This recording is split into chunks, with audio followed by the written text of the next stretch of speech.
जैसे हमने सुना है कि संगति का बहुत असर पड़ता है, तो क्या वास्तव में जिस व्यक्ति के साथ हम रहते हैं या जिस समूह के व्यक्तियों के साथ हम रहते हैं, तो उनका असर हमारे ऊपर पड़ता है और पड़ता है तो कितना पड़ता है और क्यों पड़ता है? एक होती है संगति और एक होती है दुर्गति। तो संगति का मतलब क्या है? किसका संग, किसके संग हम गति करें, यानी हम जीवन की गति जो है वो किसके साथ करें। तो संगति का मतलब होता है स्वयं के साथ जो गति करता है, सत्य के साथ जो गति करता है उसे बोलते हैं सत्य संगति। इसका अर्थ किसी बाहर वाले के साथ गति करने से बिल्कुल भी नहीं है। हम जो जनरली लोग हैं, समाज है, वो ये बताता है कि आप दोस्तों के साथ संगति हो जाए या बाहर वाले के साथ संगति हो जाए। ये बाहर वाले से कोई लेना ही देना नहीं है, इसका बाहरी दुनिया से कोई लेना ही देना नहीं है।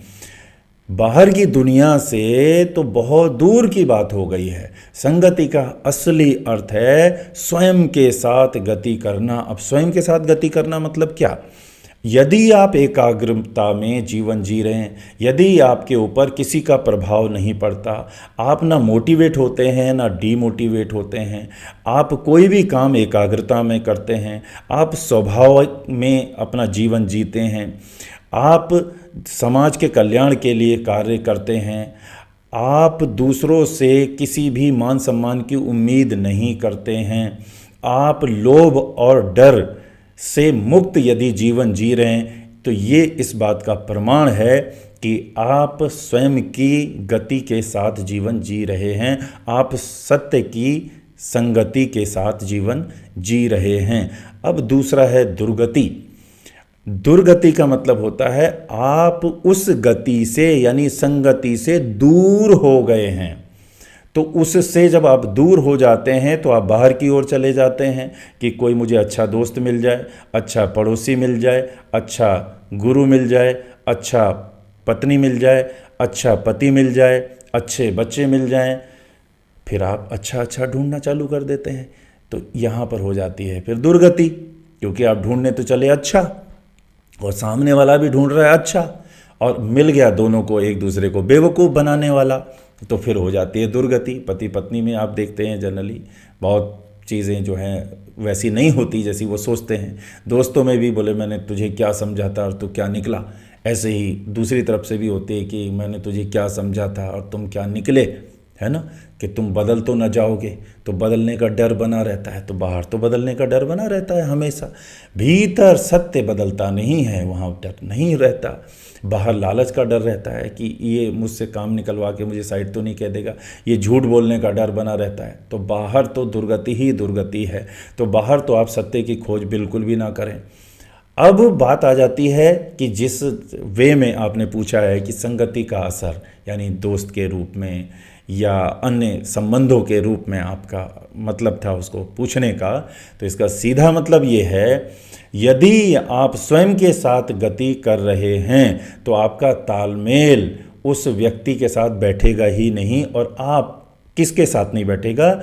जो स्वयं के साथ गति ना कर रहा हो, जो सत्य के साथ गति ना कर रहा हो। आप तुरंत पहचान लेंगे कि अरे ये तो प्रभाव जमाने की कोशिश कर रहा है।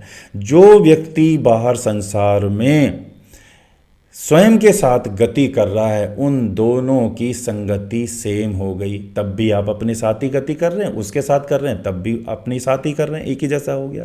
फिर वो दो नहीं हुए, फिर दोनों एक हो गए। 3 भी हो सकते हैं, 20 भी हो सकते हैं, 1 करोड़ भी हो सकते हैं, 100 करोड़ भी हो सकते हैं, अनलिमिटेड सारे पूरा संसार भी हो सकता है, एक हो सकता है। लेकिन कब? जो भी अपने भीतर गति कर रहा है, जो भी अपने साथ गति कर रहा है, जो सत्य के साथ गति कर रहा है, जो स्वभाव के साथ गति कर रहा है, जो भी अहंकार से रहित है, जो भी प्रभावशाली से रहित है, न वो प्रभाव किसी पर जमाता है और न स्वयं के पर प्रभाव होने देता है, वो अच्छाई और बुराई दोनों से दूर है, जो कुछ पाने और खोने के, पाने की इच्छा और खोने के डर से मुक्त जीवन जी रहा है, तो वो संगति में जी रहा है, तभी ये संभव है। और अगर ऐसा व्यक्ति आपको मिल जाए तो आप तुरंत पहचान लेंगे। तो वो कहेगा मैं आप ही को ढूंढ रहा था, और आप भी कहेंगे कि मैं आप ही को ढूंढ रहा था। और ऐसे भी अनेक लोग आपको मिलेंगे, ऐसे भी बच्चे आपको मिलेंगे, ऐसे भी पड़ोसी आपको मिलेंगे, बहुत हैं संसार में, और वो स्वतः मिलेंगे, स्वतः मिलेंगे। आप सिर्फ अपने साथ गति करते जाइए, करते जाइए, करते जाइए, अपनी संगति बना के रखिए, स्वयं के साथ गति बना के रखिए। आपको आपाधापी करने की ज़रूरत नहीं, आपको किसी से उम्मीद करने की ज़रूरत नहीं, आपको बेचैन होने की आवश्यकता नहीं। वो सब कुछ स्वयं होगा। जो संगति करता है, जो सत्य के साथ गति करता है, उसके साथ पूरा ब्रह्मांड गति करता है, उसके साथ कृष्ण गति करते हैं, उसके साथ जो भी कुछ होगा वो सब शुभ ही होगा, और वो स्वतः ही होगा। उसके लिए वो स्वाभाविक ही होगा, उसमें किसी को परेशान होने की आवश्यकता ही नहीं, उसे बाहर कुछ ढूंढने की आवश्यकता ही नहीं, बाहर दुनिया से कुछ चाह रखने की, इच्छा रखने की आवश्यकता ही नहीं। क्यों? क्योंकि वो सत्य के साथ गति कर रहा है, स्वयं के साथ, स्वभाव के साथ गति कर रहा है। वह निष्काम कर्म करेगा, उसकी पहचान ये है। तो जो भी निष्काम कर्म कर रहा है तो वो यानी कृष्ण के साथ गति कर रहा है, और जो कृष्ण के साथ गति कर रहा है वो तो सब एक ही हैं, वो तो कृष्ण का ही रूप स्वरूप हैं। तो वो सब एक जैसे आपको नज़र आएंगे, और वो सभी सत्य की संगति के साथ हैं, और वो एक दूसरे को आसानी से पहचान लेंगे। तो आपको समाज में दोनों तरह के लोग मिलेंगे। जो दुर्गति कर रहे हैं उनके साथ दुर्गति हो रही है। दुर्गति माने कोई उसके साथ विशेष घटना हो जाने को दुर्गति नहीं बोलते हैं, ये भी भ्रम पाल रखा है लोगों ने। दुर्गति का मतलब होता है जो सत्य से दूर हो गया, वो भ्रम का शिकार हो जाएगा, वो प्रभाव में आ जाएगा, प्रभाव लोगों पर जमाएगा, वो लालच के गोल घेरे में फंस सकता है, लालच के जाल में फंस सकता है, वो दूसरों के डर में जी सकता है। तो ऐसे व्यक्ति को एक ही चीज़ आप कह सकते हैं कि आप संगति में आ जाएं। किसी बाहरी व्यक्ति का संगति से कोई लेना देना नहीं है, स्वयं के साथ गति करने को संगति कहते हैं, और हर व्यक्ति अपने साथ गति कर सकता है। जब इंसान इस दुनिया को छोड़कर जाता है तो बोलते हैं राम नाम सत्य है।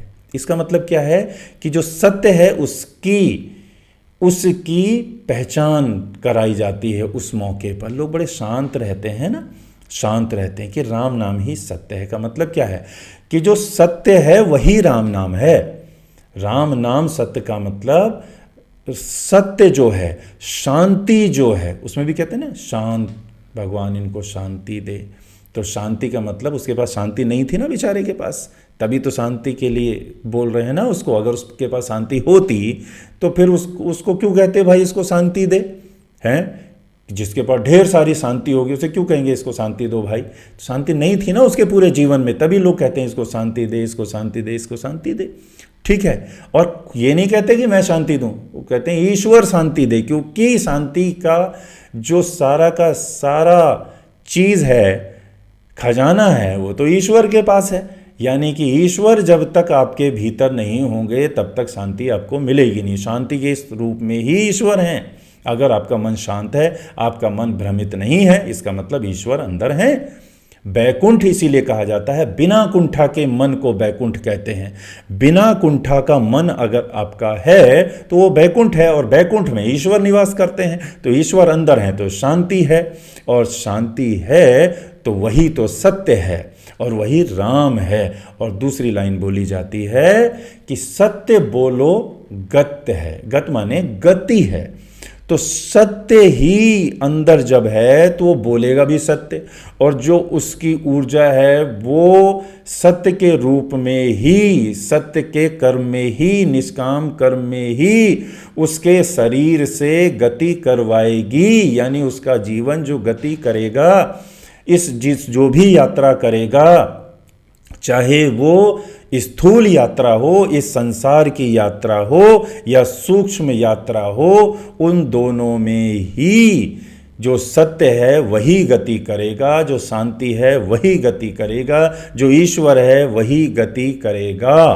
तो उसी को बोला जाता है कि संगति, स्वयं के साथ गति करने को संगति कहते हैं, सत्य के साथ गति करने को संगति कहते हैं। और सत्य भीतर तब आता है जब सारे भ्रम समाप्त हो जाएं, सारे लोभ लालच समाप्त हो जाएं, सारे डर भीतर के समाप्त हो जाएं, तब आती है संगति। ईश्वर के साथ गति करने को, ईश्वर ही गति करने को संगति कहते हैं।